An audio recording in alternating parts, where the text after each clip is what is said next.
লখিমপুৰৰ বাদুলিপাৰাত আমচুৰ কলা দিৱস 1983 চনৰ নেলিৰ গণহত্যাৰ প্ৰতিবাদত আজি সদৌ অসম সংখ্যালঘু ছাত্ৰ ইউনিয়নৰ লখিমপুৰ জিলা সমিতিয়ে আজি বধাকৰাৰ বাদুলিপাৰাত কলা দিৱস পালন কৰে। কলা দিৱসৰ লগত সংগতি ৰাখি আজি আমচুৰ সদস্যসকলে কলা বেজ পৰিধান কৰাৰ লগতে সমূহীয়া দুৱা অনুষ্ঠিত কৰে। বাদুলিপাৰা আঞ্চলিক সমিতিৰ সহযোগত অনুষ্ঠিত কলা দিৱসৰ সভাখনত সভাপতিত্ব কৰে আমচুৰ লখিমপুৰ জিলা সমিতিৰ সভাপতি জিয়াৰুল ইছলামে।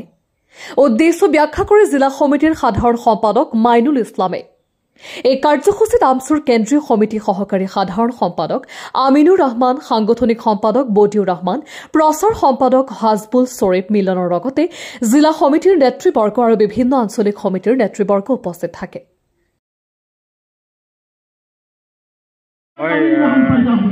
1983 চনৰ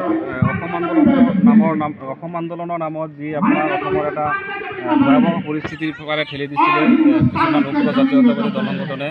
এই পৰিপ্ৰেক্ষিতত অসমৰ বৰ্তমান মৰিগাঁও জিলাৰ নেলি, গহপুৰ, চাউলখোৱা, আমাৰ লখিমপুৰ জিলাৰ অন্তৰ্গত আমাৰ বধাকৰা, বাদুলিপাৰাতো এনেকুৱা ধৰণৰ ঘটনা সংঘটিত হৈছিলে।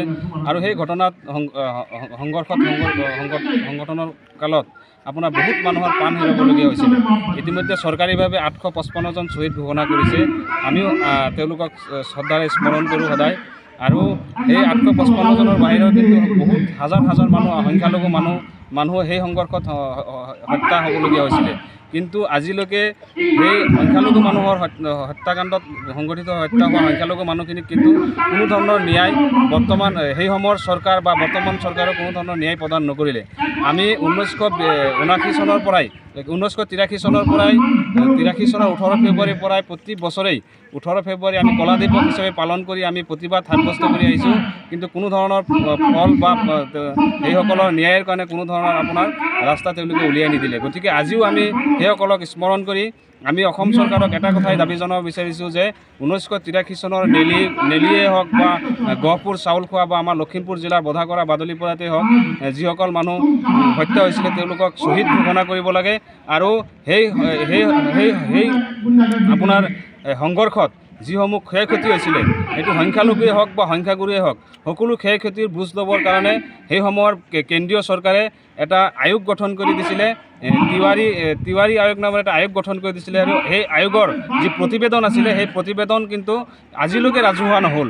গতিকে আমাৰ আমচুৰ দাবী, আমি প্ৰতি বছৰে দাবী জনাই আহিছোঁ যে সেই তিৱাৰী আয়োগৰ প্ৰতিবেদন আমাক ৰাজহুৱা কৰিব লাগে। আৰু সেই তিৱাৰী আয়োগৰ প্ৰতিবেদনৰ প্ৰতি লক্ষ্য ৰাখি আমাৰ এই সংঘৰ্ষত আপোনাৰ ক্ষয়ক্ষতি হোৱা সকলো ক্ষয়ক্ষতিৰ মানে আপোনাৰ